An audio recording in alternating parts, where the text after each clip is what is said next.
Evening. What do you want to do tonight? The same thing we do every night, Pinky. Try to take over the world. They're Pinky and the Brain. Yes, Pinky and the Brain. One is a genius, the other's insane. They're laboratory mice. Their genes have been sliced. They're Pinky and the Brain. Brain, brain, brain, brain, brain, brain, brain, brain. Each night is done. Their plan will be unfurled by the dawning of the sun. They'll take over the world. They're Pinky and the Brain. Yes, Pinky and the Brain. Their twilight campaign is easy to explain. To prove their mousy worth, they'll overthrow the earth. They're Pinky and the Brain. Brain, brain, brain, brain, brain, brain, brain. Narf!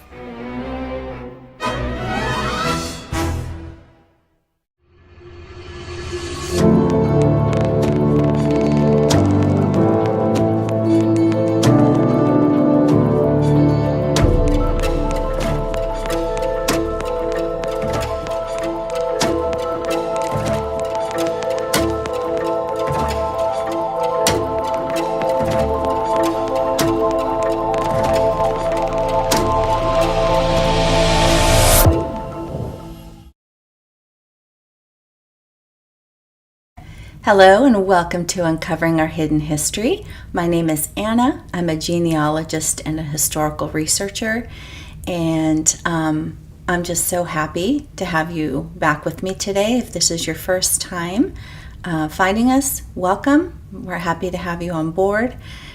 Please do know that this channel specifically does focus on uncovering history that we've been lied to about, or that has been hidden from us, that the Most High is allowing to come out for such a time as this. And so if you are someone who believes everything that you have been taught in school or university, you're most likely going to struggle. You're definitely going to be challenged and have a hard time with this, but hopefully you'll stick with us and take a look at the information and the proofs that I lay out for you. And, and then it's up to you to decide whether you want to do more investigating on your own or you just click off. But regardless, you're welcome here. Everyone is welcome here. And so, oh, by the way, I hope you enjoyed before I get going, I hope that you enjoyed that little intro video that I put. I don't know if any of you are old enough to remember Pinky and the Brain. I don't know why. I do have a corny sense of humor anyway, but when I was preparing the slides for today's video, that theme song kept running over and over and over in my mind. I haven't watched it since, I was much younger. I don't know if it came out in the 90s or I can't remember when it first came out, but it just kept going through my brain. And so I went looking for it, and I thought, something I noticed that I hadn't, never paid attention to before was that show was done by Steven Spielberg, which does make me wonder if it's supposed to be, a kid's show or a young people's show, that it kind of seems below Steven Spielberg's work. So I don't know. I don't know why he would have had a part in that, but who knows? Maybe it was used for programming people in the system. I don't know, but I just thought it fit. So anyway, there's that. But in today's video, we are starting World War III. Okay. Now, unlike World War I and World War II, which, because they've already happened, we can look back and go, okay, this happened, then this. Because we are in process with World War I, it's not so much going to be a linear mapping out. It's think of it that we have this proverbial table in front of us, right, that we're all gathered around. And I'm simply going to dump the puzzle box out onto the table. And so it's going to kind of be more horizontal versus, step by step, because we are in process and haven't really been able to completely pinpoint when World War III started. It may have started with the formation of the State of Israel in 1948. It could have probably started with, maybe the 1950s with the Korean War, or the 1960s with the Vietnam War, or, could have been the 80s or the 90s. I'm not quite sure, but we're definitely, it's already begun.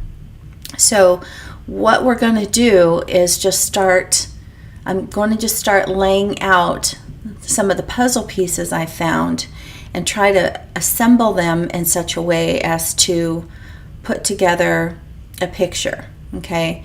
And this puzzle is going to have many facets to it. And so, again, we're not going in any kind of chronological order, but I'm just really trying to follow the leading of the Holy Spirit with these videos at this point, and focusing on whatever it is that the Father or the Most High wants, to put out for each video. So just trying to be receptive to that. And yeah. All right, with that, let's get going. Let me pull up my slideshow. Okay, so the Third World War Agenda, and we are part 3A right now. I have no idea how many parts World War III is going to end up being, because it will be ongoing. But today is part 3A of the 3 World War agendas, starting on World War III. Okay. Again, this is our fair use warning. This just allows us to be able to use different components for teaching, news reporting, sharing information without getting in trouble with copyright infringement.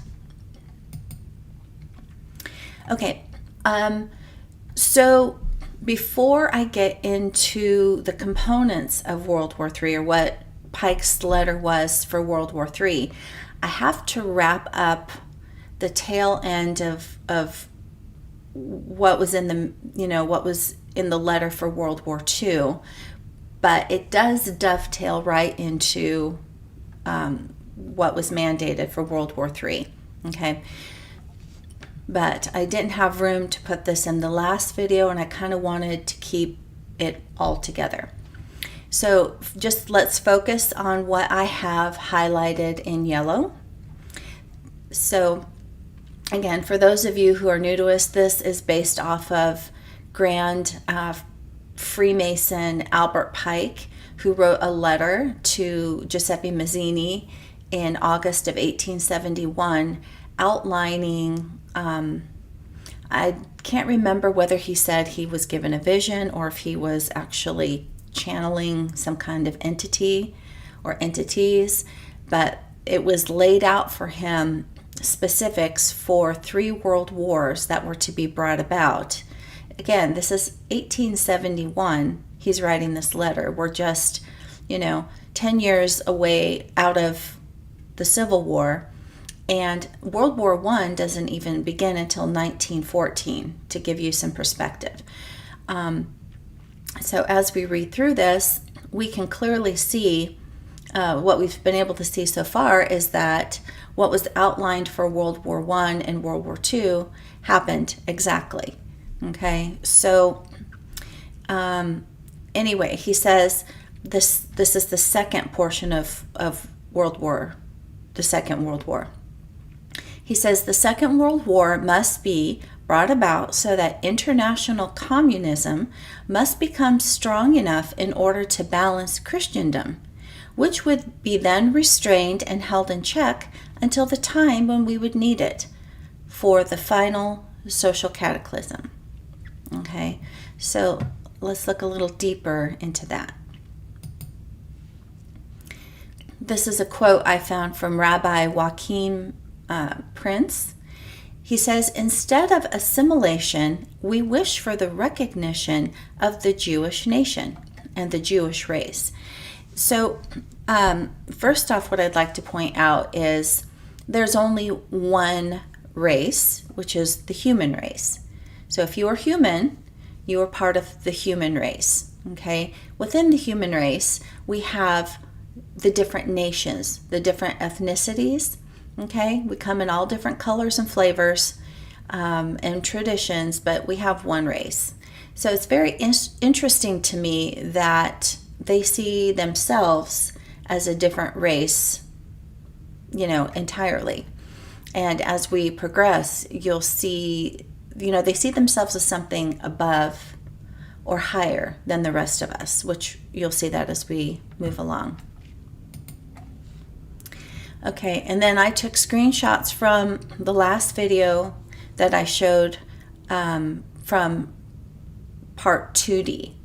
Okay, and this is FDR, and it says, "The Jews are behind Roosevelt in his brain trust." Okay, so there's a picture of him, and then you can see all of the Zionists that, basically controlled him. And again, I want to make it very clear that a lot of this, when we're talking, or it's talking about Jews, we're being very specific. Let's be very clear. We're talking about the high level, the top level Zionists. Okay? Most of the everyday, day-to-day normal Jews have no idea about any of this unless they're starting to research for themselves. So I want to make it clear we're not targeting or talking against Jews in general. We are focusing on the behavior of what the high-level Zionist Jews are doing. Okay, so I want to make that clear. Same with Stalin. Jews hidden in the dark corners of the Kremlin are the real bearers of Bolshevism. And as we covered in the previous few videos, the Bolsheviks were Jews. Okay, like Jewish mafia. If you look at what they did in Russia and the genocide that they did there with the ethnic Russian people. The international Jew is the mortar that holds the enemy coalition together.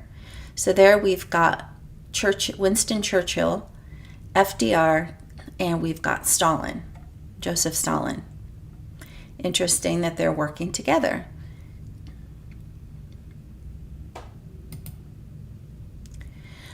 With his world-spanning connections, he builds the bridges between Moscow, London, and Washington.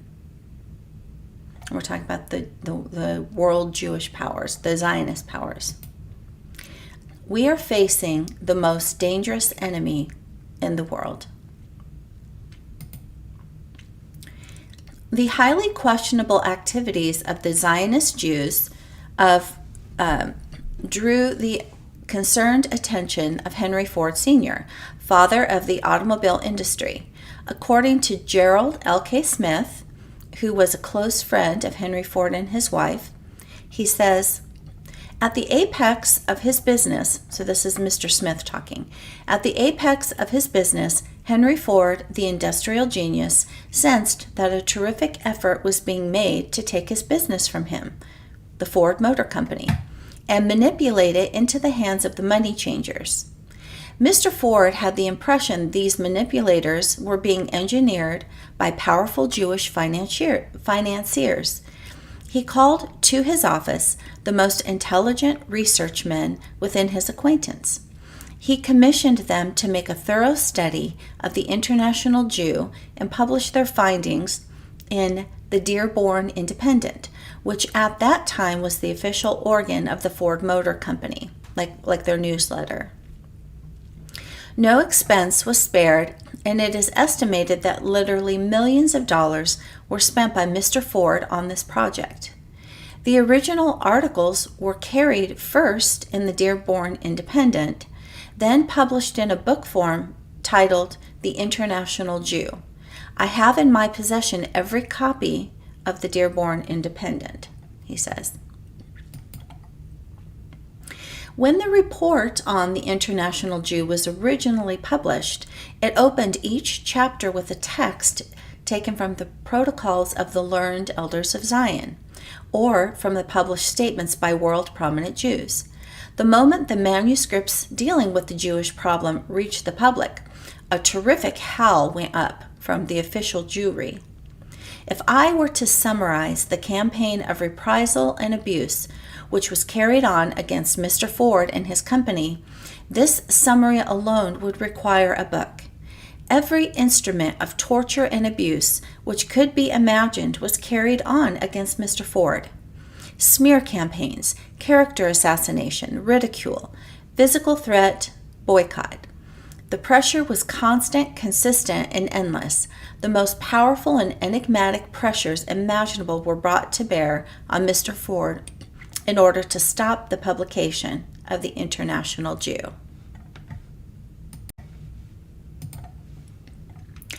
The International Jew has been put back into print by the Martino Publishing Company as of 2011.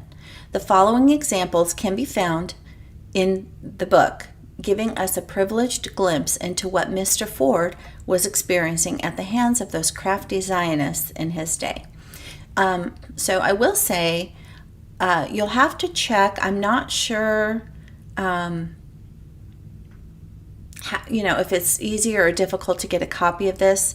What I can tell you is I was able to find a digital copy on archive.org, and so please make sure when you're watching this video, check the video description, and I will have the links to a few things in there for you guys. With regards to the claim that the Jews are, quote-unquote, God's chosen people, and how this connects to the Christian churches in America, Mr. Ford had this to say on page 10, column 2, paragraphs 1, 3, and 6. Mr. Ford says, the last place the uninstructed observer would look for traces of Jewish influence is in the Christian church.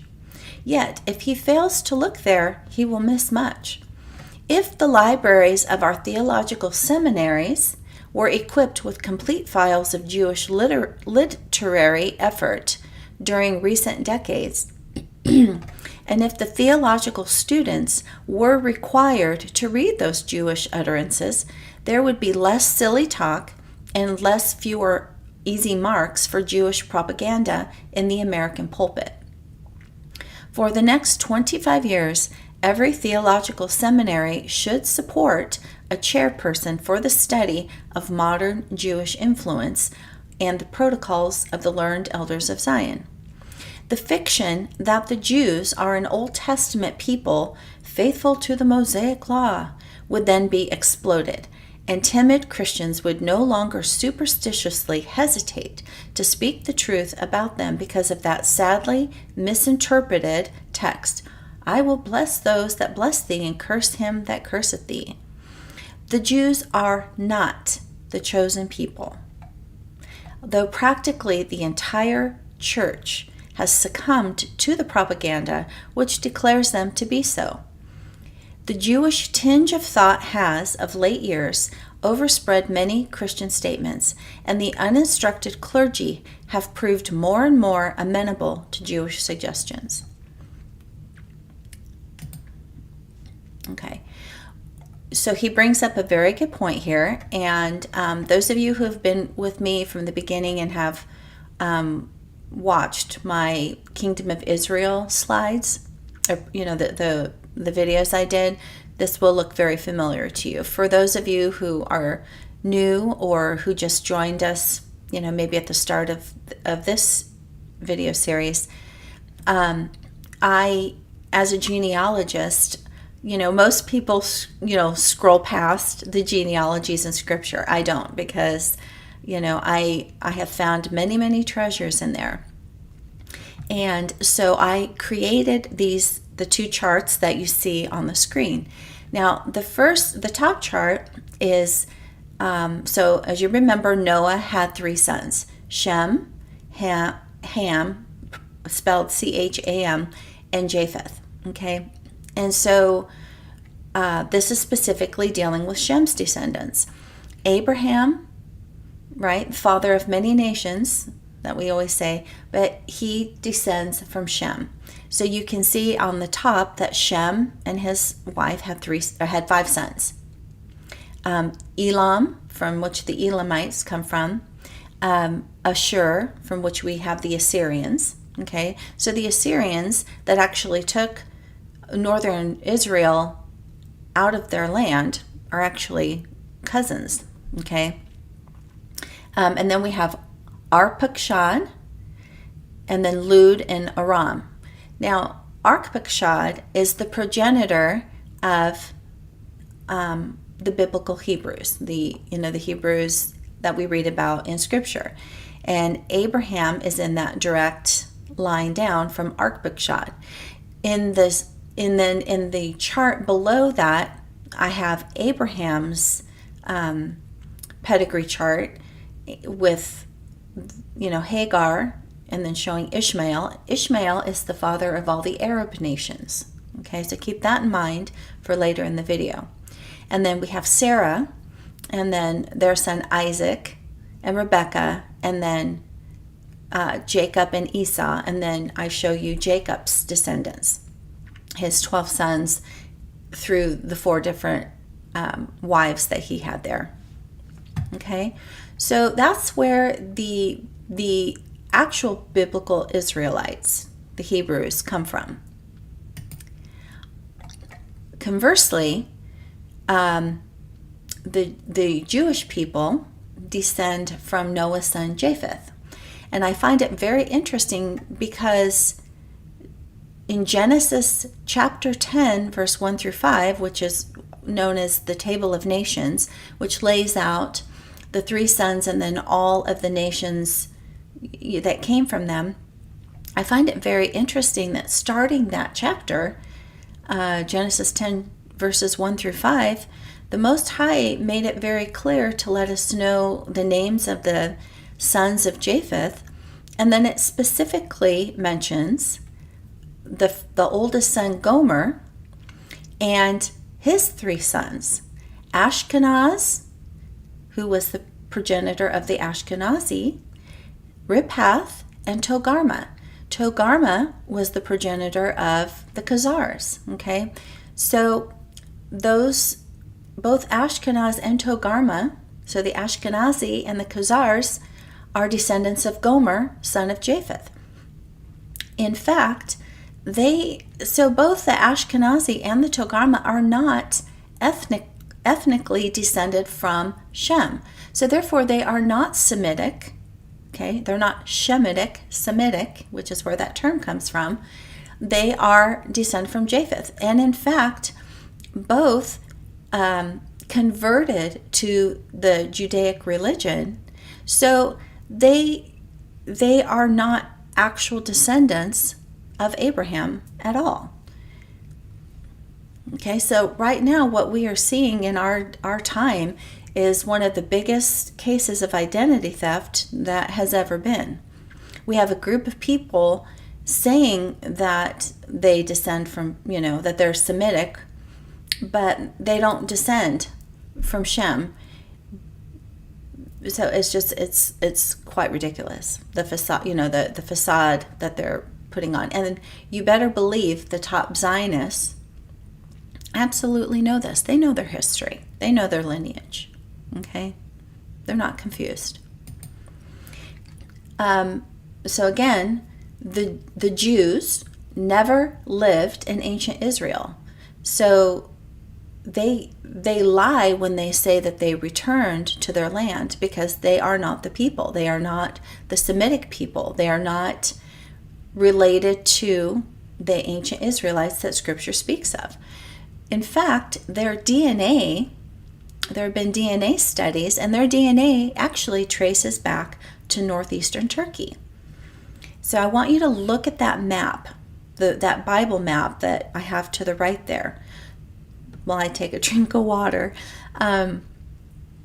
Those you can see in like the tan area under the Black Sea. That's where a lot of Japheth's sons and their nations landed.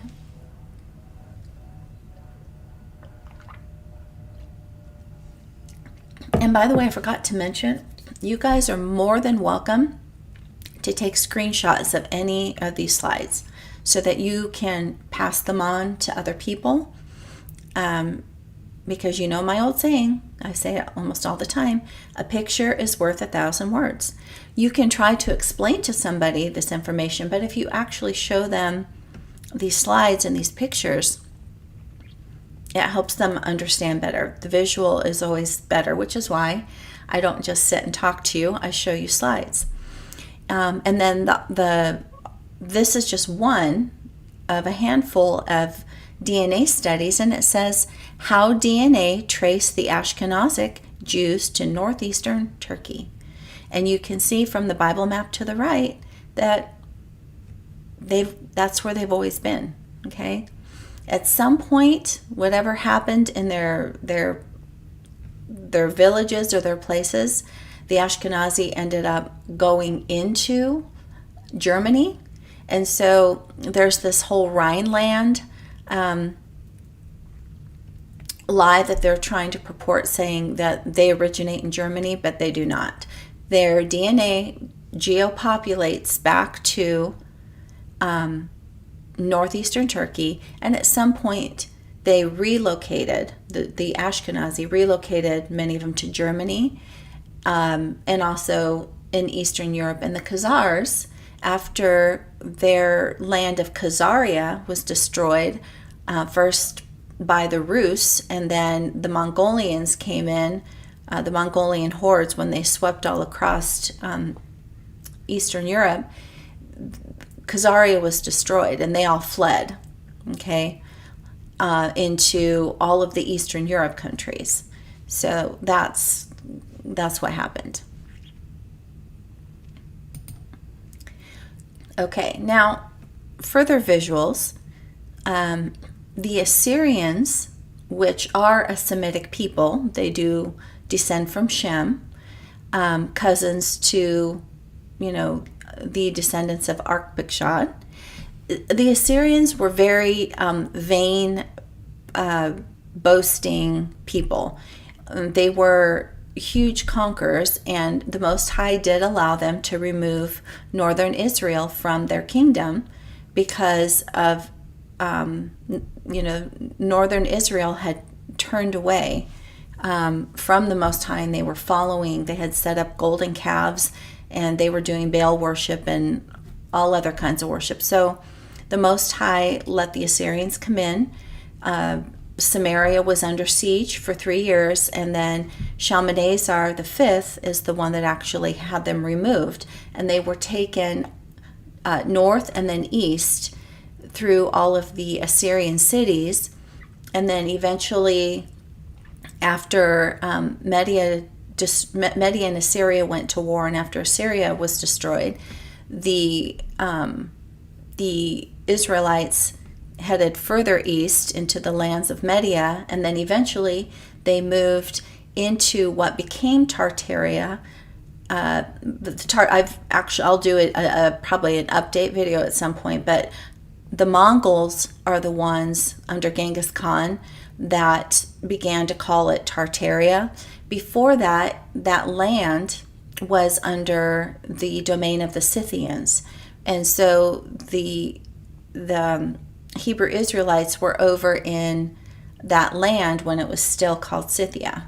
And so if you have no clue what I'm talking about, you can click on the channel's icon and go to playlists and look for Kingdom of Israel and Tartaria in America. Okay, so all of that to say, getting back to my point, the Assyrians carved their conquests of the various people groups in stone, and they often adorned the walls of their palaces and their gardens and gates, all of that.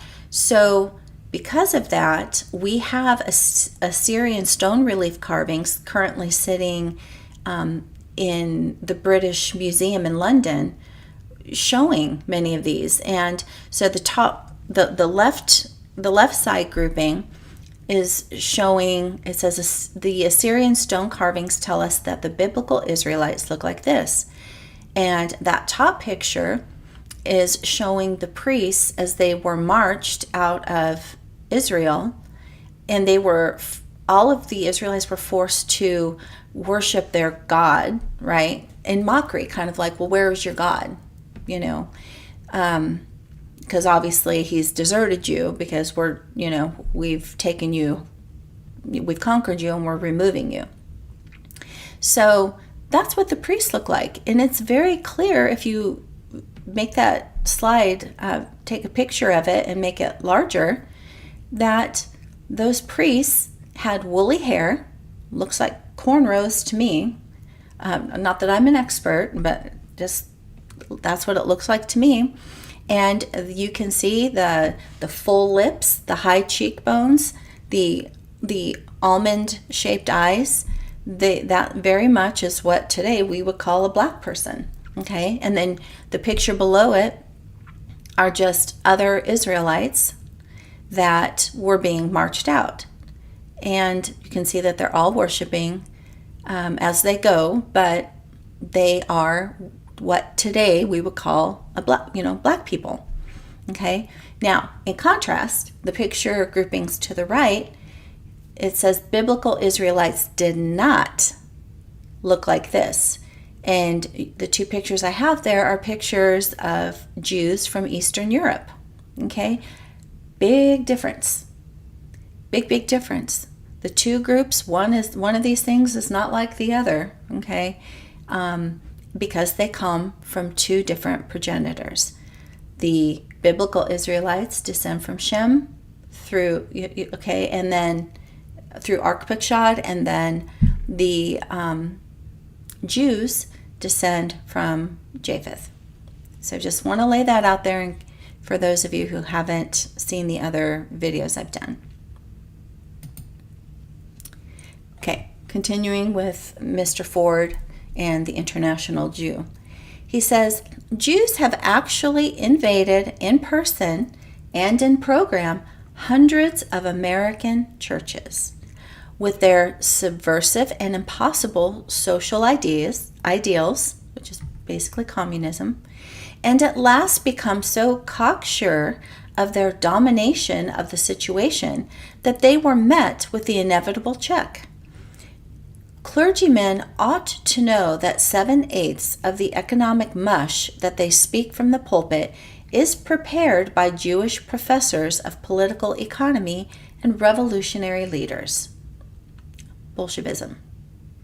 They should be informed that economic thought has been so completely Judaized by means of a deliberate and masterly plan of camouflaged propaganda, that the mass thought of the crowds, which is the thought mostly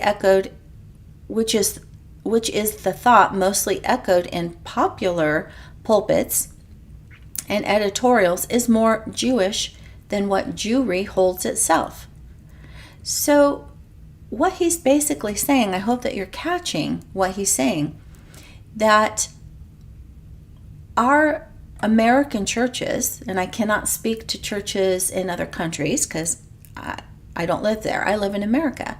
And I can tell you, after having spent 23 plus years in various churches, that is absolutely true. That the churches have been taken over from the inside out by Zionists. Some intentionally, some unintentionally, which I'll get to in a minute.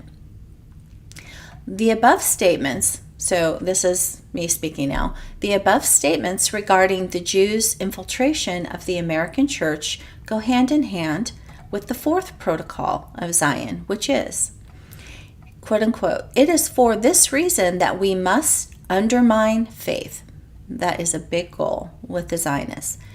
That they have to undermine faith, eradicate from the minds of the Gentiles the very principles of God and soul, to replace these conceptions by mathematical calculations and material desires, right? That's the material desires. That's what we see with the whole prosperity gospel, right? While preaching liberalism to the Gentiles, we shall hold our own people and our own agents in unquestioning obedience. The scheme of administration must emanate from a single brain. Therefore, we may know the plan of action, but we must not discuss it, lest we destroy its unique character. Okay, so how exactly did that happen? How did Zionists infiltrate the American churches? Well, part of it Mr. Ford just explained to you. It's the fact that it's in the literature, it's in the seminaries, okay? And so we're going to talk about the seminaries. So the reason I mentioned that this is definitely intentional, but then also unintentional. So we have today, and I am not going to mention names, you can do your own research, but we have several Zionist pastors in churches. Well, I think I can mention the ones that have already passed, but for example, Kenneth Hagin, okay, was very much a Zionist pastor. And then you've got like Tim LaHaye, and you've got some of these other ones that put forth the Rapture or the Left Behind series, right? There's quite a few pastors that are Christian, what they call Christian Zionists. But I'm going to give my opinion that, let me come over here. I'm going to give my opinion that they are in fact plants. We have several, the Jesuits have planted several Jesuit pastors, and the Jesuits will be a whole other video of their own. But the Jesuits have purposely planted Jesuit pastors into the American churches, and they're subverting them. And the Jesuit pastors will come in with what they call ratio studiorum, which is basically where they will use some scriptures, to teach from, but then they will twist the word ever so slightly, so that if someone has like a rudimentary knowledge of the scriptures, they'll go, oh, that sounds right, I remember reading that. But then rather than just teaching from the word, they will pick out a few scriptures, and then they'll do like a whole sermon on it, but things will be ever so slightly twisted. And then one of the other things they've done, in the past several years, is all of these devotionals or Bible study companions. And what it is it's a twisting of scripture. And then there are other times that if you actually spend time reading the scripture, you'll notice that there are several passages that you will never hear taught in any of the Christian churches, such as Genesis 6. They won't go there, okay? So this is on purpose. Now, the other thing that happened, which I'm going to get back to that slide in a minute, is that John Rockefeller Jr., the son of John D. Rockefeller Sr., Jr. actually started seminaries. Okay, they started funding seminaries in theological schools of divinity, so on and so forth, so that, kind of like the public education system, so that a certain narrative, a certain curriculum, would be taught to the pastors coming through. So that's the pastors coming through. You might have very good men coming through, they feel a call to be a pastor, to be a shepherd over a church, and then they're told, well, you have to go, if you want to be recognized, or if you want to join the World Council of Churches or whatever, you are going to have to go through seminary. And so this is how you can have very good people who have good intentions going through the seminaries, but they get brainwashed by the Jesuit Ratio Studiorum programming. And then, they're given booklets or manuals to prepare sermons from. And so you have both going on. You've got Jesuit plants that are in there teaching purposely Jewish propaganda. The two work hand in hand. The Jesuits and the Zionists either work together or they are one and the same. They've merged together. I'm still kind of working through that. And then you have, so that is on purpose. And I will tell you, without naming names, almost that I have found every mega church pastor of these large mega churches, they are in fact Jesuit plants. Okay, if you really dig deep into their lives and what they're teaching and how they live their lives, they are not godly men. They're not godly people. And that includes the woman who is President Trump's spiritual advisor. And that's all I'm going to say. I will not name names. I don't need any more warfare. So go do your own research, okay? But every megachurch pastor that is bringing in all this money, that have these huge churches, okay? Many, if you do enough digging, many of these churches you'll find own land. And there's usually underground tunnels, okay? That's used for nefarious purposes. And that's all I'll say at this point about that. Go do your own research. That's not to say that every pastor, of just your normal local church is part of that system, but they've been sucked in through the seminary program. Okay, so I'll come back here and we'll move on. Anyway, Jewish philanthropist John D. Rockefeller Jr. created the American seminaries. Now, just in the interest of time, I am not going to go through and read these slides, but I would ask that you take the time to do so. Take screenshots of them, make them bigger so you don't hurt your eyeballs, but read. One that I will read, though, is, this one also talks about theological schools that were funded by Rockefeller Jr. Now, this one, I'm going to read a portion of it to you but again, I want you to make it bigger and read it for yourself. I want you to understand just how much the Rockefellers had their sticky fingers in things. We hear all the time about the Rothschilds, the Rothschilds, the rotten children, as I call them. But their American arm, right, doing their work in America were the Rockefellers. I have a hunch. I think that the Rockefellers were Zionists, were Jews, but I couldn't find proof of that. But here's what I will tell you that I have found is that a lot of the Zionists or the Jews that had lived in Germany or were from Germany will say that they're Germans. Okay, my people came from Germany. They won't necessarily come right out and say they were German Jews.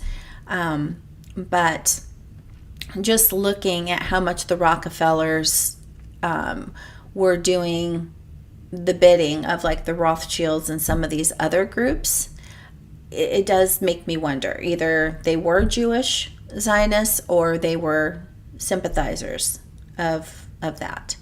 So That's kind of just my opinion. But one thing I want you to know, Rockefeller Sr., I want to read to you what it says about him.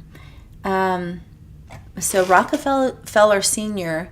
came from very, very humble beginnings. He came from a town called Rockenfeld in Germany. Very, very poor family. The father was absent a lot of brokenness. But all of a sudden, he rises to create the Standard Oil Company, okay, and which it says grew rapidly by acquisition of all of its competitors. He was known to be quite ruthless, and he bought up and took over many of the other oil companies, and gained virtual control of oil production and distribution in America in about only 10 years. How does one do that with a little help from without help? Let me just say that. How does one do that? So then it says, following a period of ill health, we're talking about Rockefeller Sr. at this point, during which he lost all of his hair, Rockefeller himself retired from active business in 1895. By 1901, he was worth about $900 million and is believed to have been the world's richest man at that time. His net worth, when adjusted for inflation, would put him in the top 20 modern-day billionaires.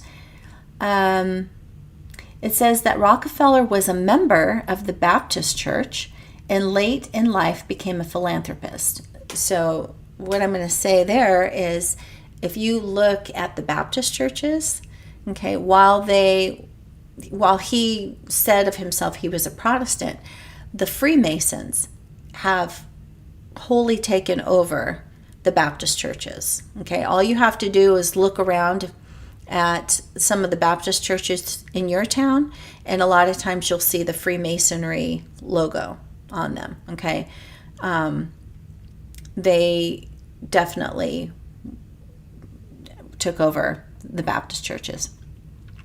Then Rockefeller Sr. also, now this is what I really want you to pay attention to, all the different things he's got his fingers into.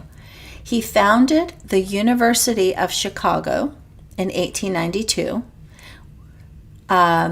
the Rockefeller Institute for Medical Research.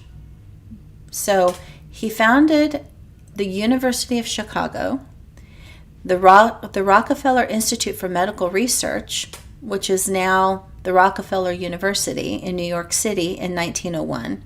So now he's involving himself in medicine. The General Education Board, so he founded the General Education Board in 1902. Okay, hello, compulsory public education that you are forced to send your children to, unless you are wealthy enough to send them to a private school, but even then you're still getting just a different version of the same propaganda, right? So then he's gotten into medical research. Now he's created the Education Board. The Rockefeller Foundation he created in 1913, and then it gives the name of his wife that he married and the children. Now he had 5 children, 4 girls and 1 son. The youngest of the 5 children was John D. Rockefeller Jr., who inherited much of his father's fortune. Rockefeller's grandson, Nelson Rockefeller, was vice president of the United States under Gerald Ford. Another grandson, Winthrop Rockefeller, served as governor of Arkansas. His great-grandson, Jay Rockefeller, is currently a member of the U.S. Senate. So they have their tentacles, in all of those things. And then John D. Rockefeller Jr. specifically focused on creating the seminaries. Okay? It's all part of the larger plan. Okay, now Henry Ford talked about the protocols of the learned elders of Zion. So now is the perfect time to discuss those. The reason we even know about the protocols is because a Russian copy surfaced about 1905 and began to circulate. It is not known exactly when these were written or by whom. Some suppose them to be the secret minutes of the elders of the Zionists. Others hypothesize them to be part of the Constantinople letter of 1489, as given by the Grand Sanhedrin in Constantinople. Regardless, there was a loud outcry by all prominent Jews and Zionists, touting the writings as a forgery and anti-Semitic. Oops, they never meant for those to get out, did they? So they have to do damage control, which one of their biggest modes of doing that is deny,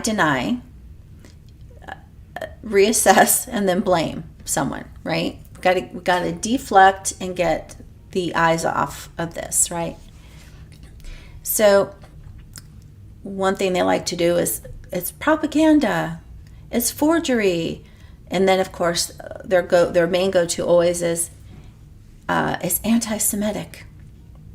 Anybody who dares to question them, ask questions, point a finger at something they're doing that's not right, you're anti-Semitic, which again is a joke because they're not a Semitic people to begin with. But this is how they deflect,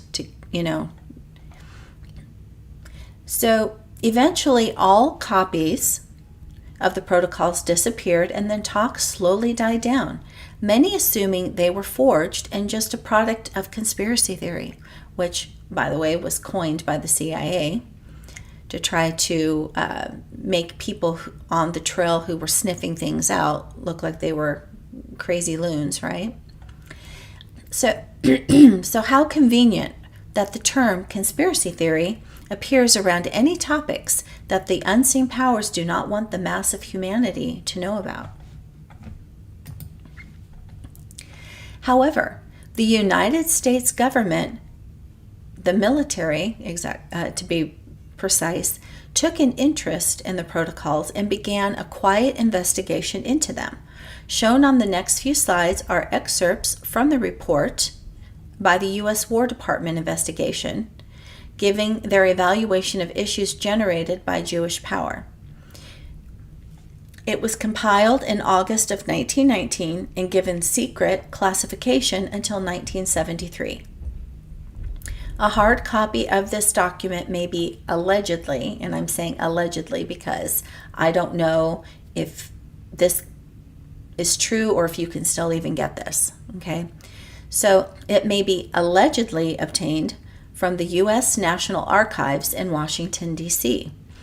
Go to their website at www.archives.gov, and to get a mailing address for hard copy requests, and then supposedly its item number or document number is 245-1.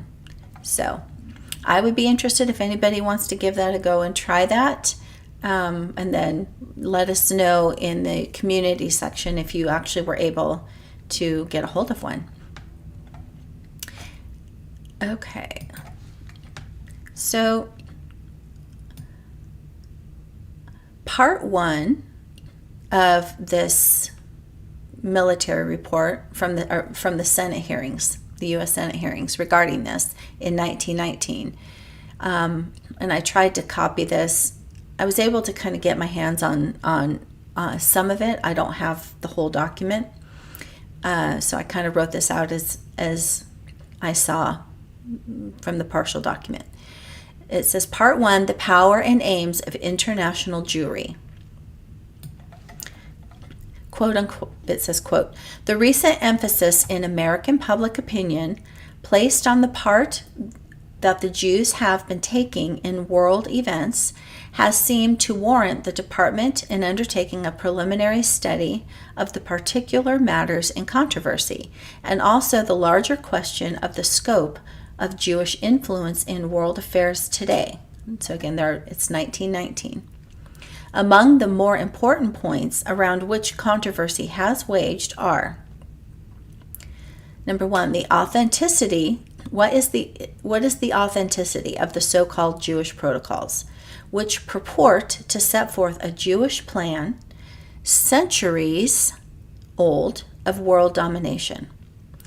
Number two, the question of how far Jewry as such is connected with Bolshevism in Russia, right? Well, Germany, it wasn't just in Russia, right? It was in Western Europe as well. Not only in the Soviet government of Russia and Hungary, but in all the other countries of the world, and particularly Germany and the United States. Yep. United States too. Number one, or item one, the Jewish protocols. The so-called Jewish protocols purport to be the official pronouncement of the program of Jewish world domination, drawn up by Theodor Herzl, founder of the modern Zionist movement, and presented by him in 1897 to the inner circle of the First Zionist Congress at Basel, Switzerland. A summary of them was first published in Russia about 1905 by Sergei Nilus, who claims to have had a copy stolen from the Zionist files in France. In 1915, Nilus wrote another book entitled "It is Near Right at the Door," which dealt largely with the danger of the Jew in world affairs. Here he sets out what he claims to be the full and exact translation of the protocols. This book, "It is Near Right at the Door," was published early in 1917 at a Russian monastery near Moscow. But shortly after the first Russian Revolution of 1917, it was ordered suppressed, and so even in that country, it was exceedingly difficult to obtain. Because remember, with the first Russian Revolution, that is where the Bolsheviks came in and they murdered Tsar Nicholas and his family, and then set up a provisional government. And so, that kind of took the forefront of what was happening. Now, at the Senate hearings, the U.S. Senate hearings, Dr. George A. Simons testified before the Senate committee, and so the following slides are him being interviewed, him testifying. Now, a Senator Nelson asked Dr. Simons, he says, "Are Lenin and Trotsky Yiddish?" Mr. Simons said, "Lenin is from a very fine old Russian family, so we are told, and is intellectually a very able man. But a fanatic, he was called the brains of this movement. Trotsky is a Jew. His real name is Leon Bronstein." Senator King then asked him, "Why are they so bitter towards religion, especially the Christian religion?"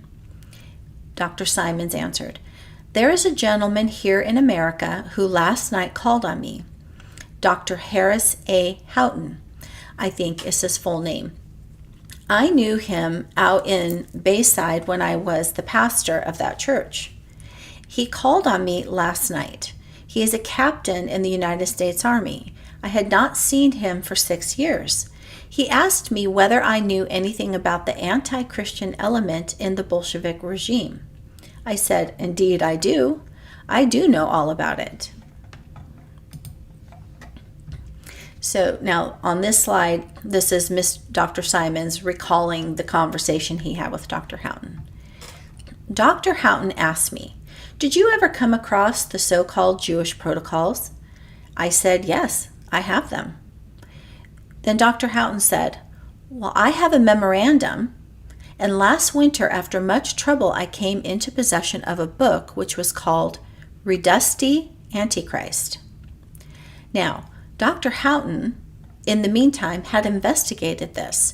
He had come into possession of this book, which is quite rare now, because it was said that when the edition came out, it was immediately bought up by the Jews in Petrograd and Moscow. That book reflects a real organization. That book is of some consequence. but the average person in official life, here in Washington and elsewhere, is afraid to handle it. Dr. Houghton says that even in his intelligence bureau, they were afraid of it. So then Senator King asks Mr. Simons, well, he says, tell us about the book. What is bad about it? Is it anti-Christian? And Mr. Simons says, it is anti-Christian, and it shows what the secret Jewish society has been doing in order to make a conquest of the world and to make the Christian forces as ineffective as possible, and finally, to have the whole world, to take over the whole world, if you please, in their grip. And now in that book, ever so many things are said with regard to their program and their methods, which dovetail into the Bolshevik regime. It just looks as if it is connected in some way. Now, Mr. Simons continues, now, I have no animus. He has no animosity, he's saying, against the Jews, but I have a great passion for truth. If there is anything in it, I think we ought to know.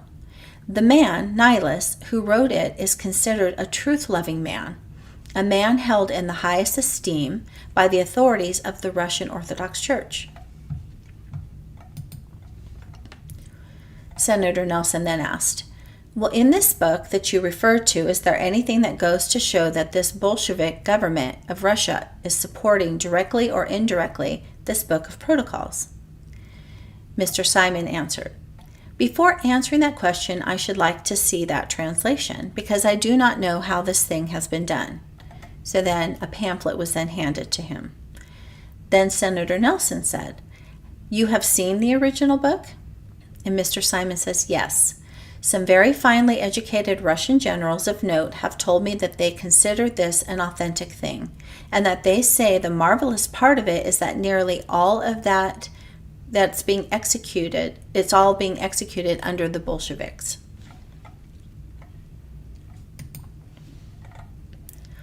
And then fast forward to page 12. It says, on April 8th, 1919, the London Morning Post, in an editorial commenting on the part that the Jews were taking in Russian Bolshevism, and the further fact that two of the leading British Jewish newspapers were openly pro-Bolshevik, stated in their article that morning, we have mentioned several times the disagreeable fact that the Russian Bolsheviks were Jews.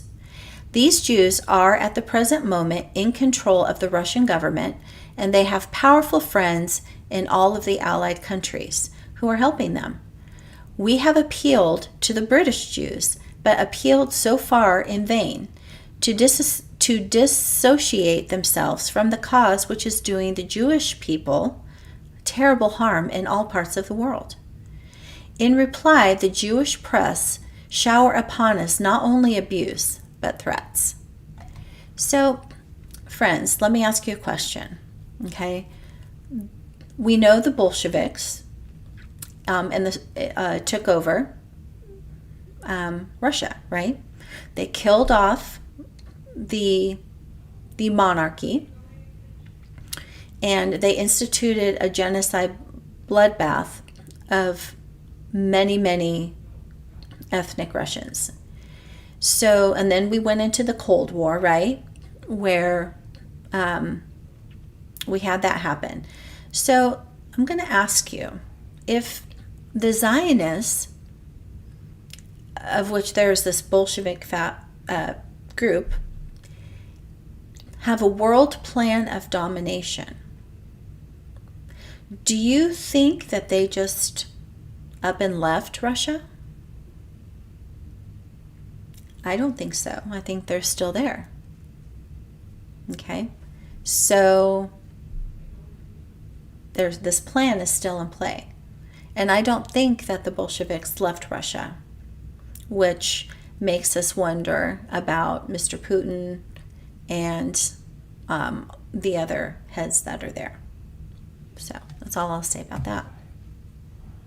Just want to put that thought in your head and get you thinking about that. Just because it's history doesn't mean that it doesn't still exist. Okay, so This is the conclusion that the U.S. military investigation came to following all of the hearings in their investigation. And they say, in quotes, "It is true by his extravagant statements since giving this testimony that Dr. Simons has been somewhat discredited. However, while on the stand under oath, he spoke with unusual care, and other people who have been in Russia at the time covered by his testimony were unable to criticize his story. Those of his statements reprinted in the press brought out first public condemnation of Bolshevism by such Jewish leaders in America, such as Louis Marshall.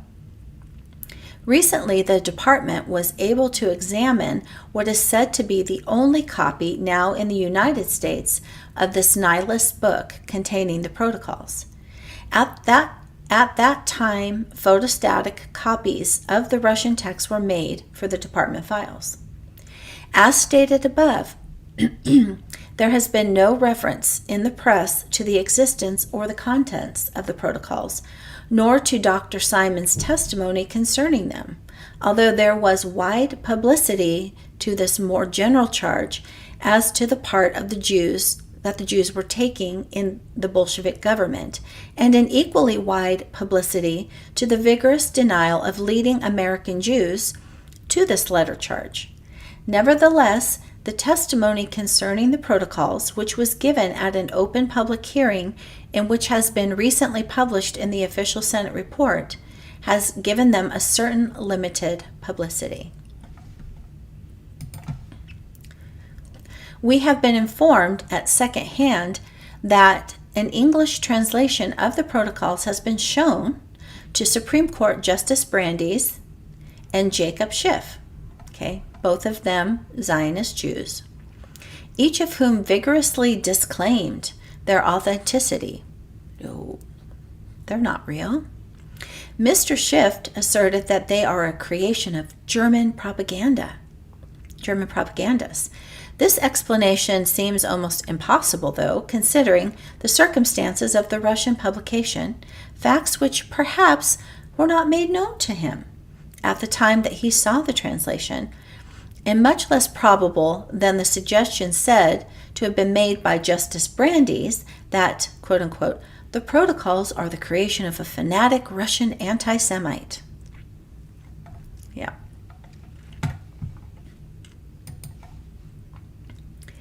Okay, so here is a summary of the protocols of the Learned Elders of Zion. The actual document is very large and has many paragraphs and subparagraphs, which can be read in its entirety on archive.org. And again, make sure you check the video description because I will put the link to these in there as well. Okay?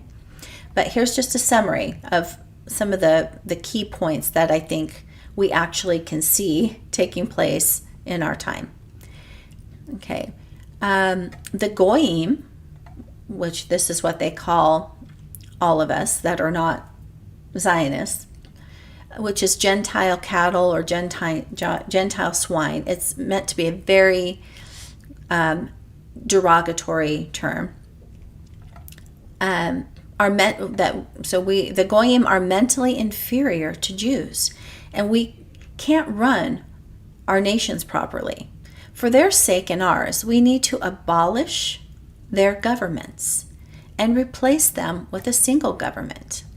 And I'm going to add to that, this was the purpose also of abolishing all the monarchies as well. To replace them with a single government, aka the United Nations.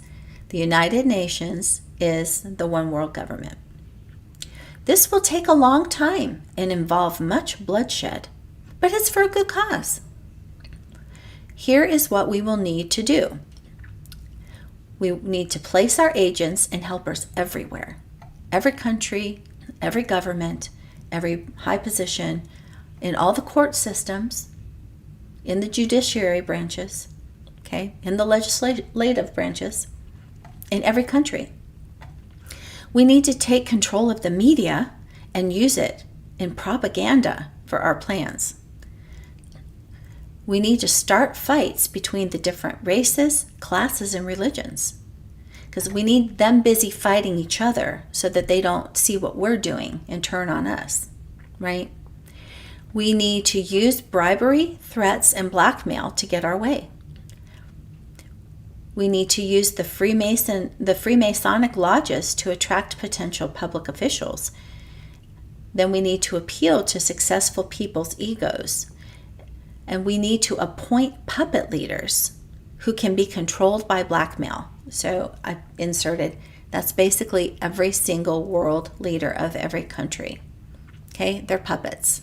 They are told what to do by their puppet masters.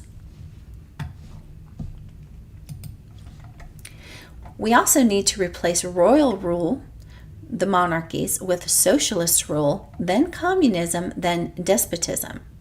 We need to abolish all rights and freedoms except the right of force by us. We need to sacrifice people, including the Jews, when necessary. We definitely need to eliminate religion and replace it with science and materialism, right? We need to control the education system to spread deception and destroy intellect. I don't know. Anybody else see that happening? We need to definitely rewrite history so that it's to our benefit. We need to create entertaining distractions, right? Hello, Netflix, Apple TV, Hollywood movie industry, insert your favorite program. We need to corrupt the minds of everyone with filth and perversion. Hello, pornography, which they also use their media and their movies and their television programs to do that as well. We should definitely encourage people to spy on one another for us. We need to keep the masses in poverty and perpetual labor. Like how many of you are working 2 and 3 and 4 jobs just to buy your groceries and pay your bills and your rent or mortgage payments, like that. We need to take possession of all wealth, property, and especially gold. We use gold to manipulate the markets, and then we can cause depressions. Like the Great Depression. People were taking their lives because they had lost everything, like that. We need to introduce a progressive tax on wealth. We should most certainly replace sound investment with speculation, which is what the whole stock market is. So if you're involved in the stock market and you look at your account and what it says that you're worth, are you really worth that? Because if those stocks go down, then that goes down as well, does it not? So what would be examples of sound investment? Oh, I don't know, maybe purchasing some land, things that you can actually go lay on, kiss, touch, things like that. That's a tangible asset versus stock market speculation, right? Which fluctuates. And yes, they absolutely do crash the stock markets. Okay, they don't care whose lives they ruin. And they do this so that they can buy back stocks for pennies on the dollar, which makes them even more rich. Okay, I'll share that another time. Nathan Rothschild, Mayor Amschel Rothschild's son, Nathan, who went to England, absolutely did that. Okay. Let's make them long-term interest-bearing loans to the governments. Let's handicap the governments and get them into debt, and then we own them. Then we get to call the shots. They'll have to do what they're told to do.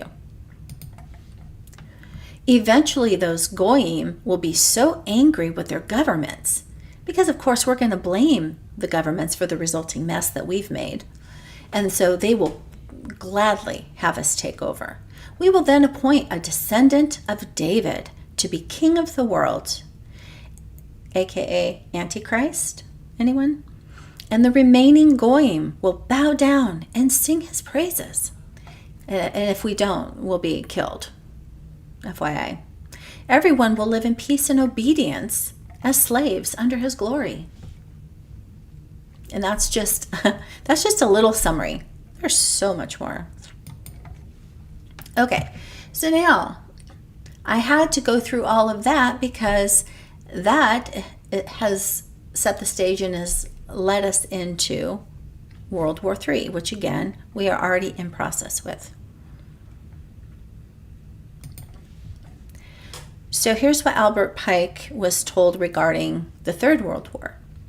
The Third World War must be fomented by taking advantage of the differences caused by the agentors, or their agents, of the Illuminati between the political Zionists and the leaders of the Islamic world.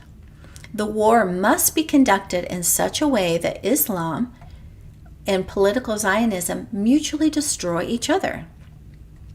Meanwhile, the other nations will be once more divided on this issue. Whose side do they choose? And will be constrained to fight to the point of complete physical, moral, and spiritual absolute atheism. Everyone's going to be so sick of this that they just will go back into paganism and atheism, right? The origin of savagery and of the most bloody turmoil.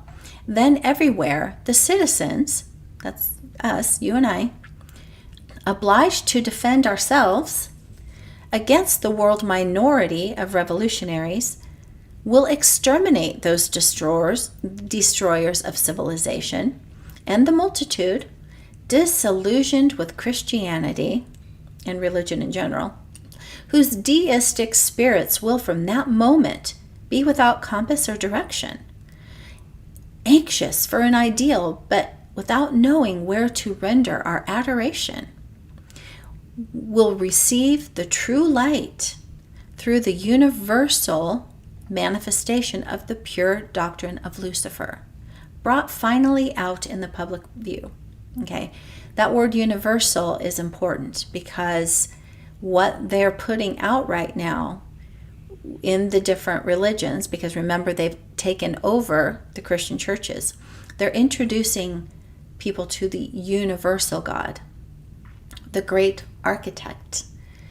And so you'll see that word universal more and more. It goes along with the coexist. All the religions lead back to one place, to the universal God, which is Lucifer. Okay, that again will be another video. This manifestation will result from the general reactionary movement which will follow, which is the destruction of Christianity and atheism, both conquered and exterminated at the same time. Okay, so that's definitely, we are in process.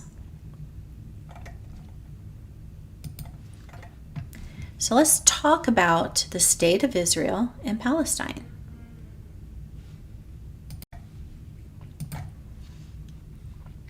So going back, we have to go back to the Balfour document. So on the left we have Arthur Balfour, and then on the right we have Lord Walter Rothschild, who is the one that this letter was intended for. And I'm not going to read that again, but that document in November 2nd, 1917 was the gift to the Zionists, kind of like their voucher for obtaining the state of Israel, for creating the state of Israel in Palestine. Okay, that was their reward for getting American President Woodrow Wilson to get America involved in World War I on the side of Britain and France in order to win that war. So, and they did this by their Zionist agents within America who basically blackmailed Woodrow Wilson. Zionist Jew Samuel Untermeyer actually is the one that paid him a visit, and they had dirt on him. So they agreed to make it all go away if he got, number one, if he put Justice Brandeis in the Supreme Court. And speaking of, I would say probably at least half of our Supreme Court today are Zionist Jews. Maybe more, not sure. But at least half. And so this was their reward. They wanted Palestine so they could create the state of Israel and have a Jewish homeland there. Now, I put here, and voila, with the strike of the typewriter key and a signature, Palestine was handed over to the Rotten Children and their Zionist Federation. Yes, you read that correctly. The Zionist Jews stole Palestine. Even though His Majesty mandated that nothing shall be done which may prejudice the civil and religious rights of existing non-Jewish communities in Palestine, do you think those Zionists adhered to that decree? Of course not. Once they got over there, just like a steamroller, they rolled right over all of those Palestinians, eradicating them everywhere they went. So I put a map there showing the Palestinian loss of land from 1947 to present time. And the green area on the left was all of the territory that was considered Palestine, where the different Palestinians lived. And FYI, this just irritates me so much, because I hear so many Christians say, oh, the Palestinians are descendants of the Philistines. No, they're not. The Palestinians, there's no ethnic group called Palestinians. The Palestinians are actually Arab people.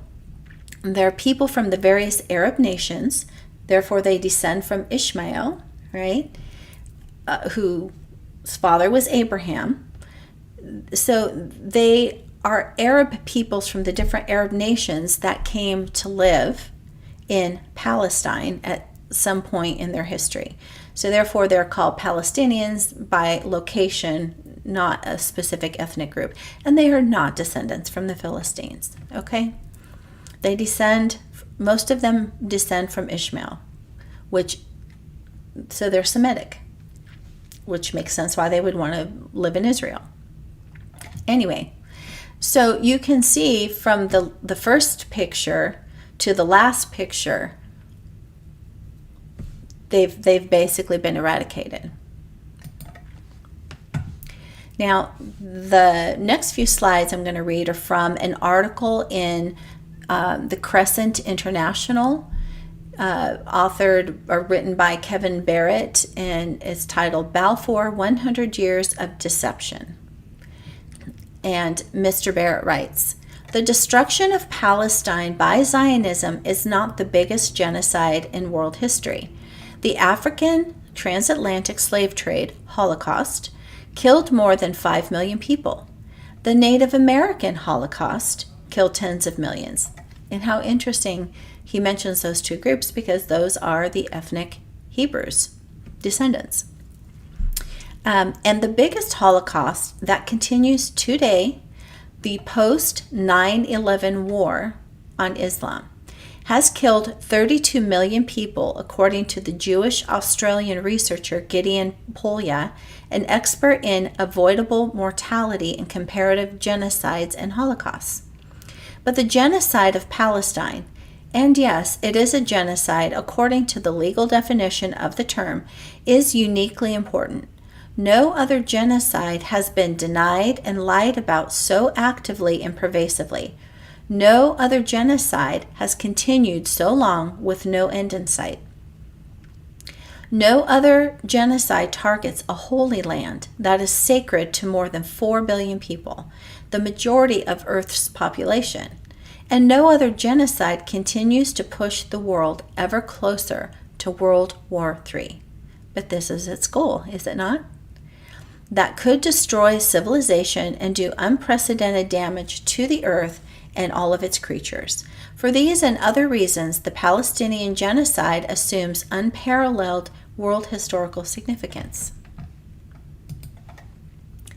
The horrific chain of events leading to the destruction of Palestine was set off 100 years ago by a 67-word document issued by the British Foreign Office in a letter to Lord Walter Rothschild.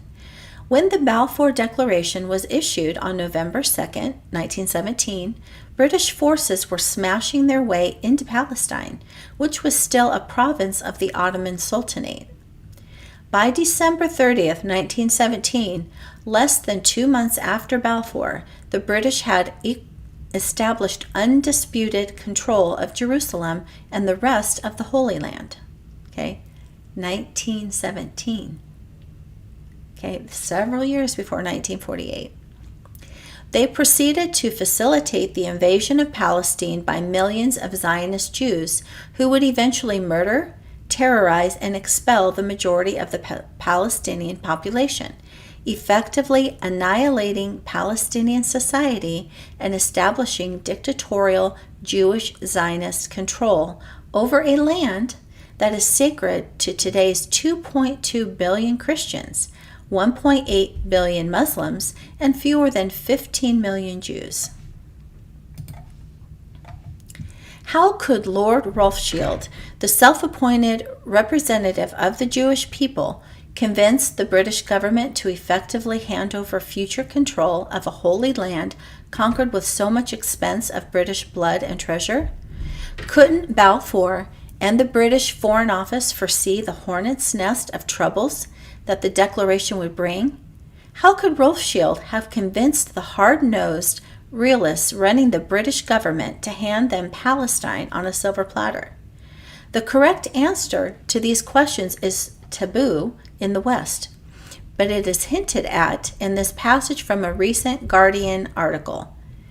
Balfour told the cabinet, if we could make a declaration favorable to such an ideal, Zionism, we should be able to carry on extremely useful propaganda, both in Russia and in America.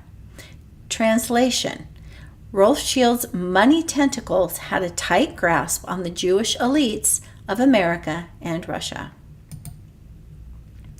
In return for the British promise to give Palestine to the Jews, Rothschild and his circle of European central bankers had already dragged the USA into the war on the side of the British, through the quid pro quo had been agreed on well before its public unveiling via the Balfour Declaration. Following Balfour, American troops began arriving in Europe in large numbers. Rothschild's secret promise to the British, give us Palestine and we will make sure you win this seemingly unwinnable war. Because remember from the first video I did, England was about 1 to 2 weeks away from complete and utter surrender. Their rations were out. They had lost a lot of people. They were facing defeat, which is why this whole scheme, the Zionists saw an opportunity to concoct this scheme in order to get Palestine. Okay, so we'll help you win the seemingly unwinnable war. And that was kept. But the British promised to the Palestinians that nothing would be done to prejudice their civil and religious rights was inevitably forgotten. But another interpretation has been suggested by Gilad Atzmon, who says that Jewish power is the power to suppress discussion of Jewish power. The Guardian's failure to squarely face the quid pro quo behind the Balfour Declaration epitomizes the pervasive fear in Western media, academia, and politics of running afoul of Jewish power. To put it bluntly, everyone knows that if you offend powerful Jewish interests by mentioning their existence, you will never work in this town again. Or maybe you will just never work again because you'll be deleted. The Zionists never had any interest in a mere national home in Palestine, right? Remember that quote from Joaquin Prince? We don't wish to assimilate, right? They don't want to assimilate. They want to be their own race and they want their own place. From the beginning, they were dedicated to the long-term project of conquering all of Palestine and genocidally expelling the indigenous population to create a Jewish state. They never had the slightest interest in protecting the rights of the Palestinians. Nope, on the contrary, the entire Zionist project necessitated their slow motion annihilation. Deletion. Muslims and other justice seekers must expose the lies of the Balfour Declaration and of Zionism in general. We must expose the way Zionist power has surreptitiously infiltrated and steered Western nations to the detriment of their own people, as well as the people of Palestine and the rest of the Muslim world. Okay. So that's the end of that article. And so this is my slide now. Once the Zionists got their hands on Palestine, they began a systematic ethnic cleansing program, which is called eugenics. The Palestinians were not the only group targeted by the Zionists. Many Sephardic Hebrews from Spain, wanting to go back to their original homeland, had emigrated to Israel. So I want, again, to just mention here, if you haven't seen my Kingdom of Judah series, that has a bookmark in it. I put a push pin there because I do need to return to that. And the last couple of videos that I had done for the Kingdom of Judah series were dealing with the Hebrews from the southern Kingdom of Judah that were taken as slaves to Safar, which that is the ancient name for Spain. Okay, they went in two different groups from about 583 to 580, from about 586 to 583 BC. Several hundreds of them were taken.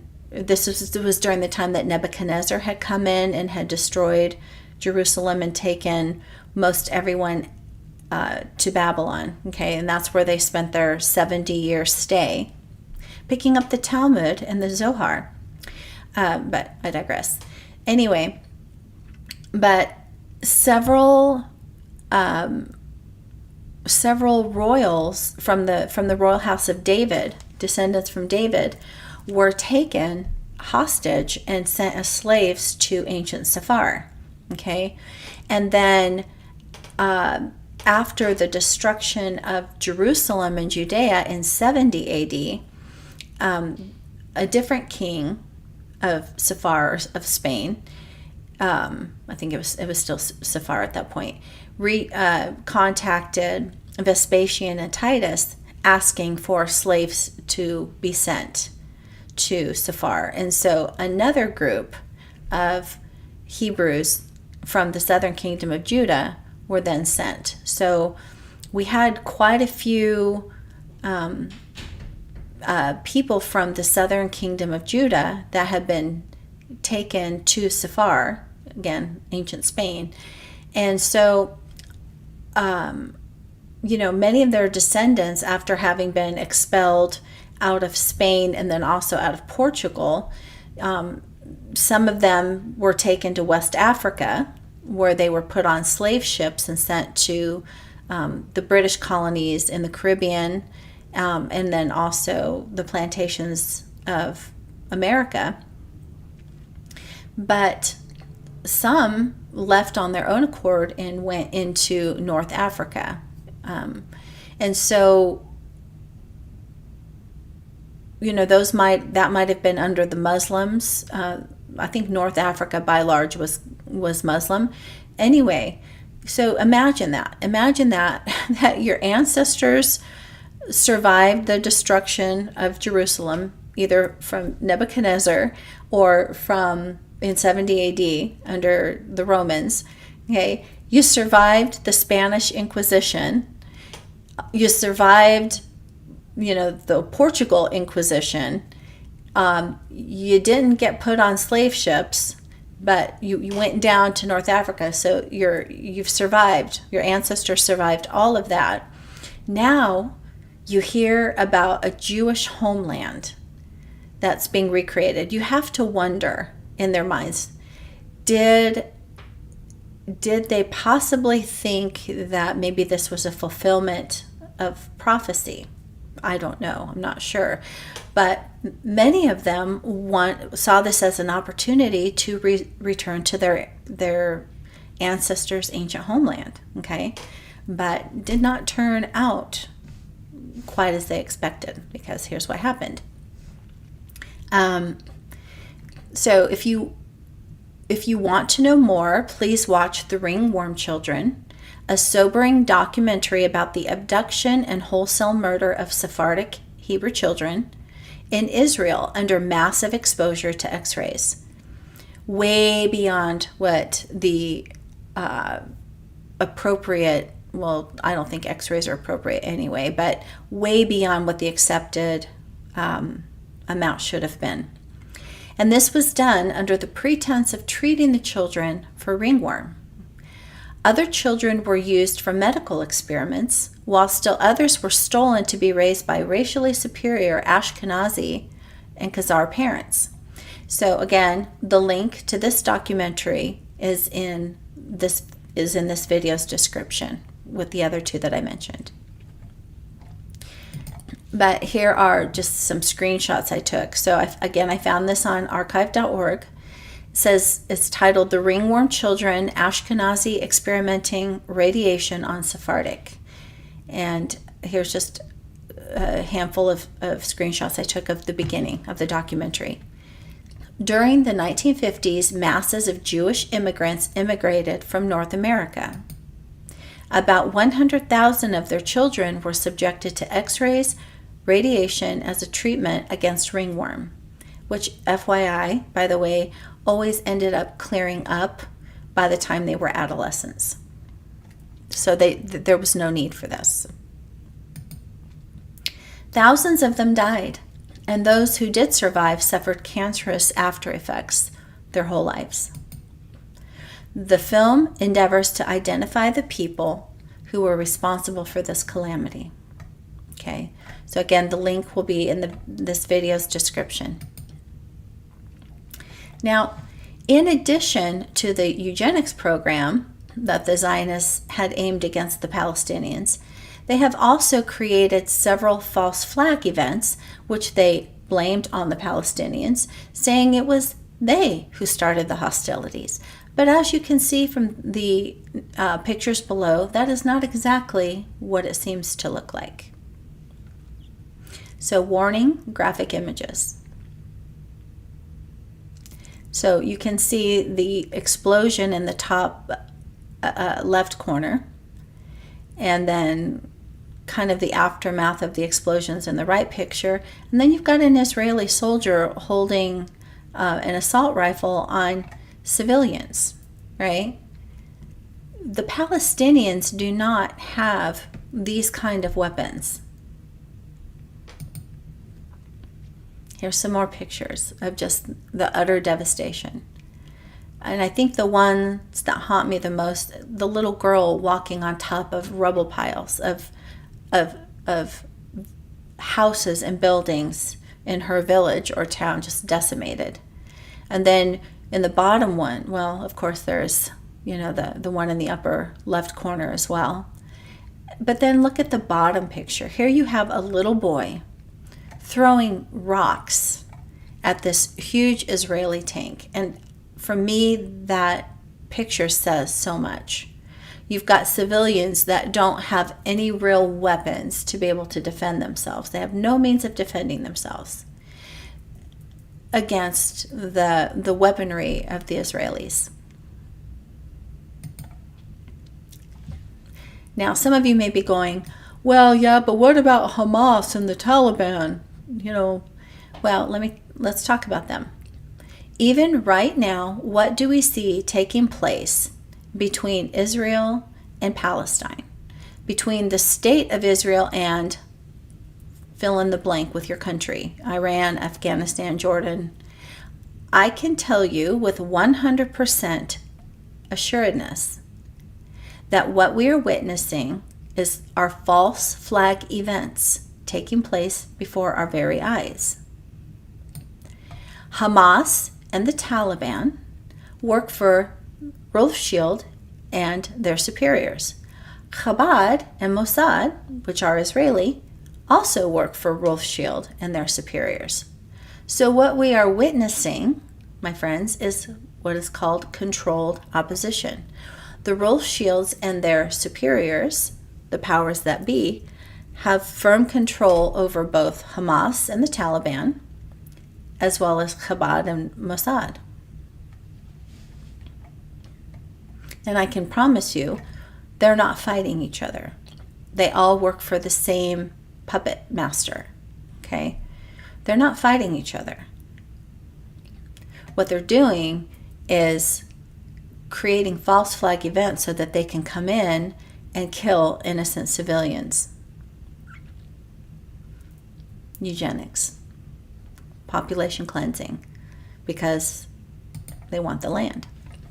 So this next article, these next few slides are from an article from the MiddleEast Eye, and it says, the more Israel kills, the more the West portrays it as a victim.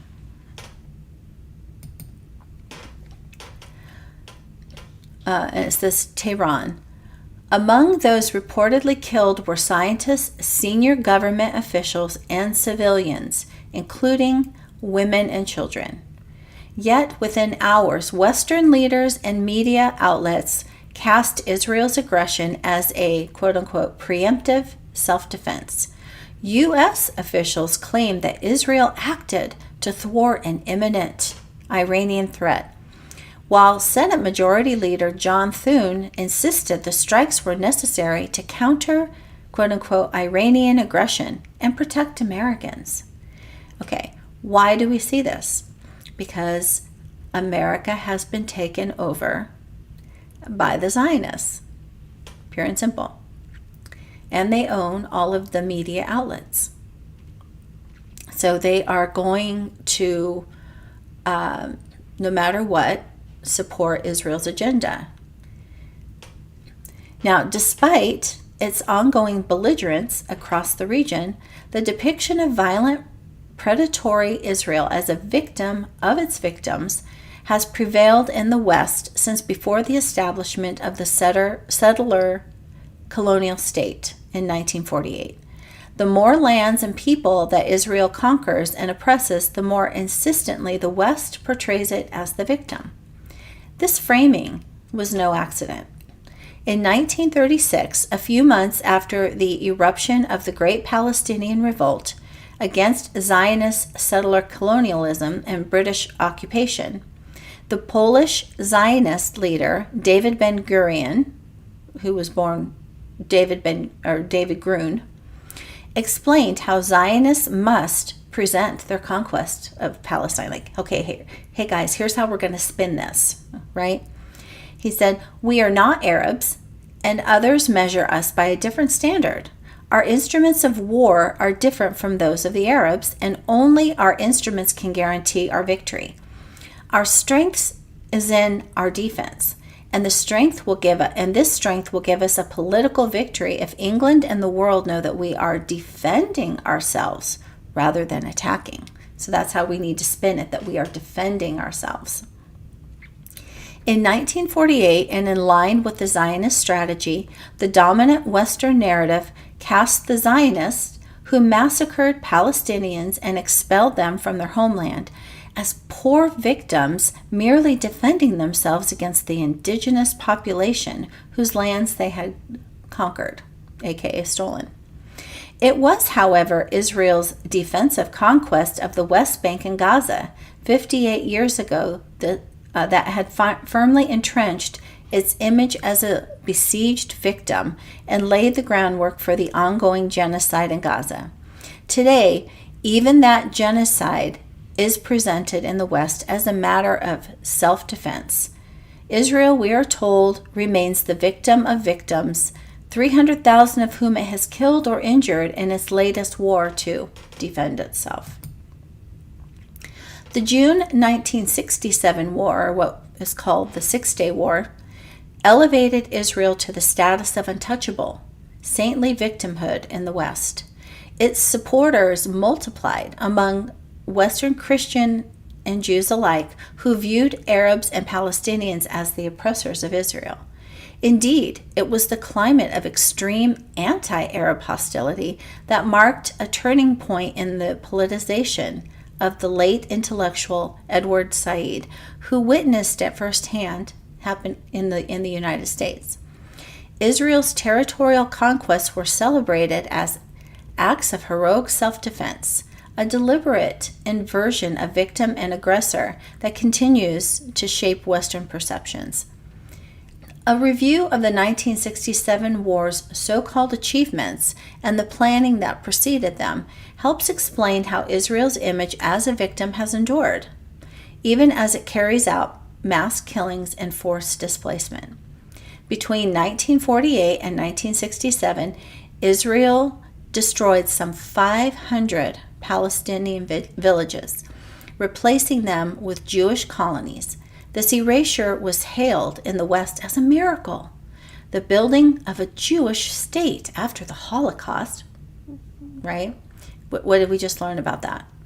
In spite of the hateful resistance of the indigenous Palestinians seeking to save their homeland. How dare they? They should just roll over and, if they're not going to move out and give it to us, then we'll just exterminate them. That the Zionists established their state on stolen Palestinian land was never a cause for criticism in the West. While glorifying Israel's legendary land thefts, Western powers lamented its small territory and backed its colonial expansion plans, already well underway.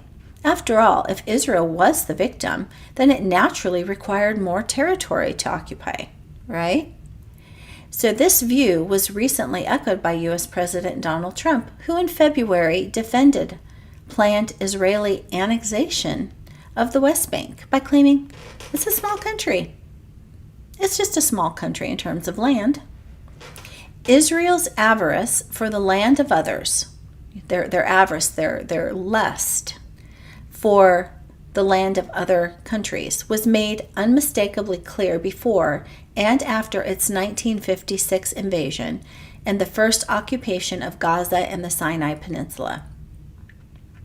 After this conquest, the secular, not religious, but the secular Prime Minister David Ben-Gurion, Israel's founding prime minister, waxed biblical, claiming that the invasion of Sinai was the greatest and most glorious in the annals of our people. The successful invasion and occupation, he claimed, restored King Solomon's patrimony from the island of Yotvot in the south to the foothills of Lebanon in the north. Yotvot, as the Israelis rushed to rename the Egyptian island of Tiran, will once more become part of the third kingdom of Israel. Let me ask you, I don't know. When I read scripture, it seems I don't read about a third kingdom of Israel. I think the Most High made it quite clear when he destroyed Jerusalem, the next time there was going to be a new temple or a new Jerusalem was going to be after this world is destroyed and the skies roll up and the great judgment happens. So they're definitely operating under a different plan that's not scriptural. But because most people don't read their scripture and they sit in their Christian Zionist churches and just listen to the drivel that comes out of their Jesuit pastors' mouths or Jesuit trained pastors, they don't understand these things. So Moshe Dayan, Israel's minister chief of staff, reflected on its mythical achievements in destroying Palestine in 1969. He said, Jewish villages were built in the place of Arab villages. You don't even know the names of these Arab villages, and I don't blame you, because these geography books they don't exist any longer. Not only do the books not exist, the Arab villages are not there either. Dayan's pride in Israel's theft of Palestinian land led him a year earlier to urge Israelis to never say It's enough when it came to acquiring territory. You must not call a halt. Heaven forbid, he said. Never say, that's all. All up to here, up to Dagania, to Mufalism, to Nahal Oz, for that is not all. And so, in honor of those Palestinians, I went and scoured, doing searches for pictures of what Palestine looked like before the Zionists came in and took over. It was a very peaceful way of life. Everything I could find said that the Arabs and the Christians and even the ethnic Judeans lived peaceably there and coexisted just fine. So it's really, really sad that this chief of staff is boasting at the annihilation of these villages in this way of life. And hey, it's not enough from what we've already taken. Think about the map I showed you. We have to have it all, right? They have to have it all. So this is just another quick little article from the MiddleEast Eye titled, Netanyahu is on a mission to seize the Middle East. Will anyone stop him? When South Africa brought up the charge of genocide against Israel, okay, similar to the South African, and they referenced the South African apartheid. So when South Africa brought up the charge of genocide against Israel at the International Court of Justice, the court gave Israel 9 months to present its rebuttal. That expired at the end of July. The panel of 17 judges accepted Israel's argument that it needed more time to prepare its case because of evidentiary issues in South Africa's case. Accordingly, Israel's impunity before the ICJ was extended by another 6 months. It is now thought that the ICJ will not rule on this issue before 2027 at the earliest. That just gives them enough time to continue annihilating all the Palestinians, doesn't it? In those 9 months, more than 250 Palestinians, nearly half of them children, have died of starvation created expressly as a weapon of war by Israel's cabinet. The carnage has continued unabated. Thousands more civilians have been killed by bombings, and tens of thousands are set to die if Israeli forces retake Gaza City.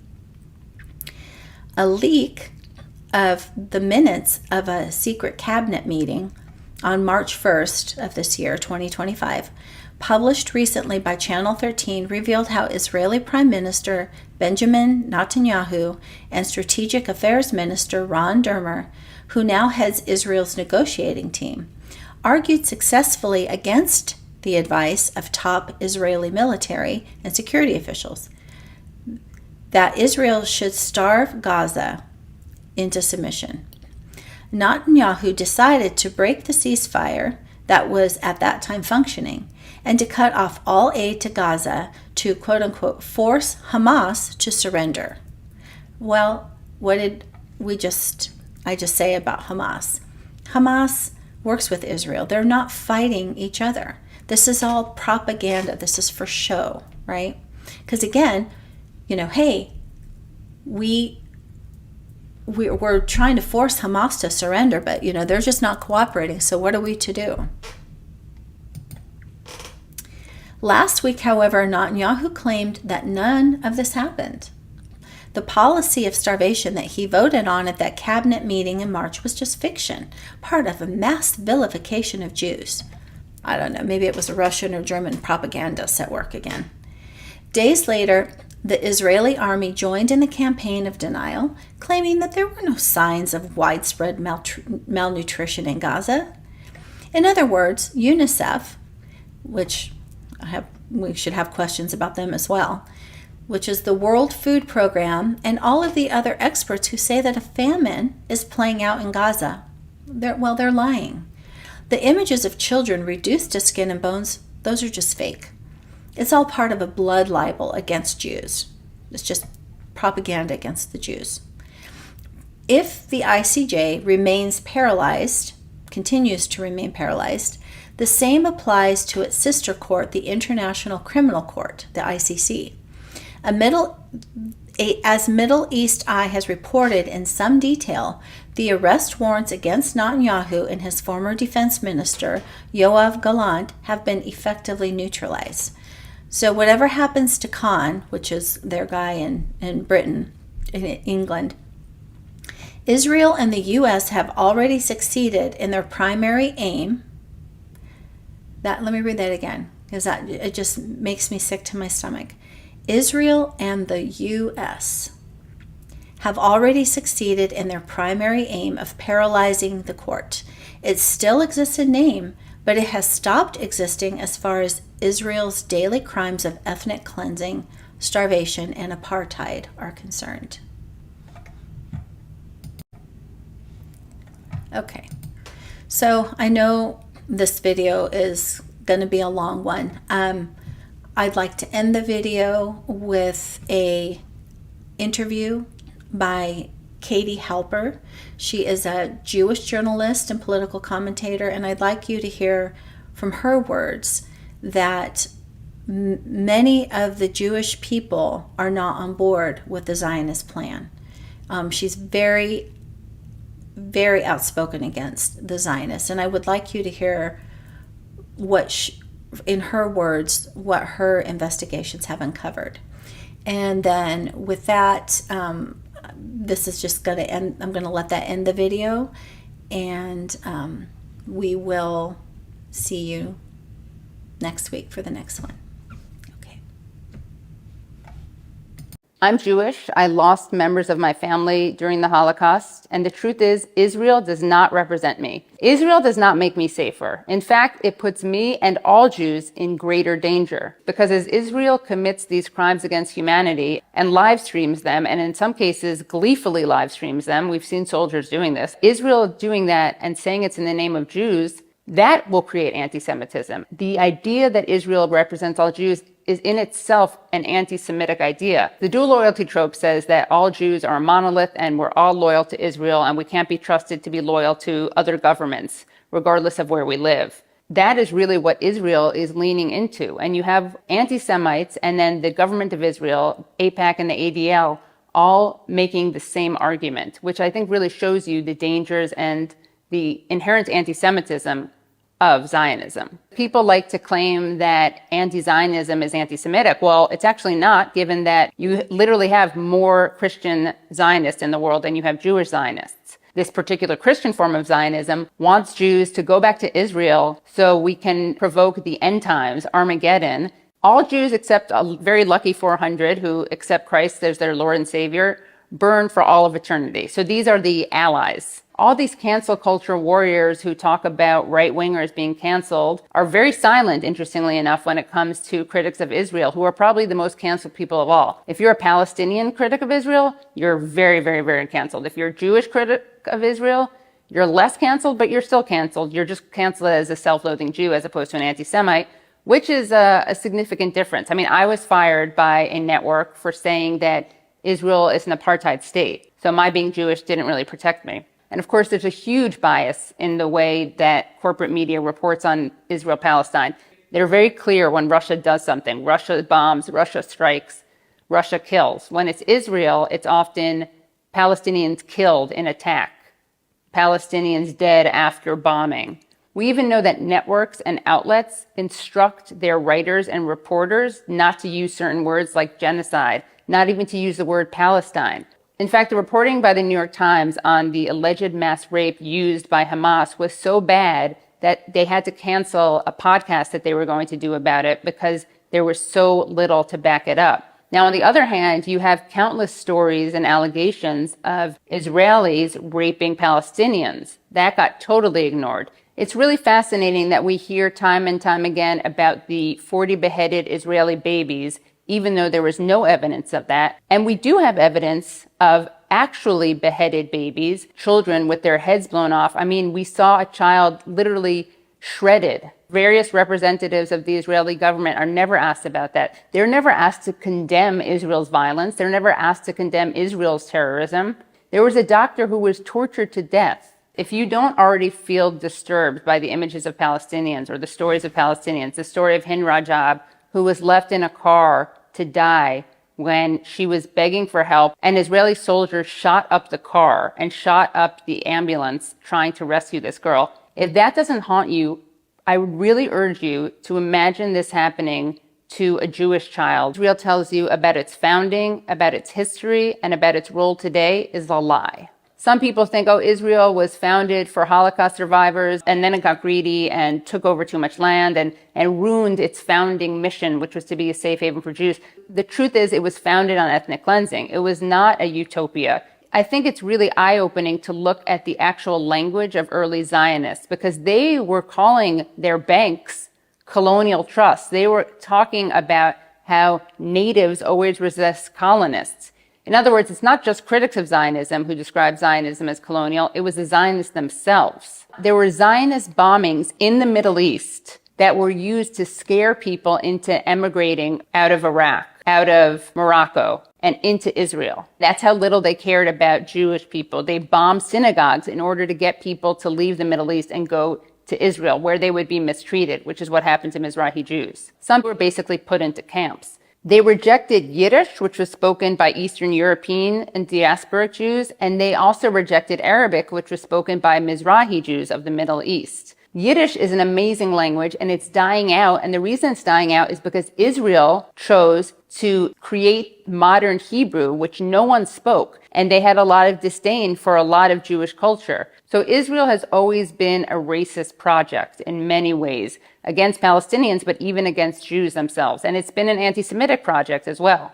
Not only is Judaism obviously much older than Zionism, but there was Christian Zionism from the very beginning, and that was fueled by anti-Semitism and the desire to get Jews out of Europe. Lord Balfour of the Balfour Declaration was a major anti-Semite. Zionism actually requires anti-Semitism to justify its existence. So for Zionists, they don't want to defeat anti-Semitism. They want to use it to strengthen the state of Israel. It's also true to remember that this is not a conflict about religion or culture. Jews and Christians and Muslims lived in peace, in harmony in many areas of the Middle East for centuries.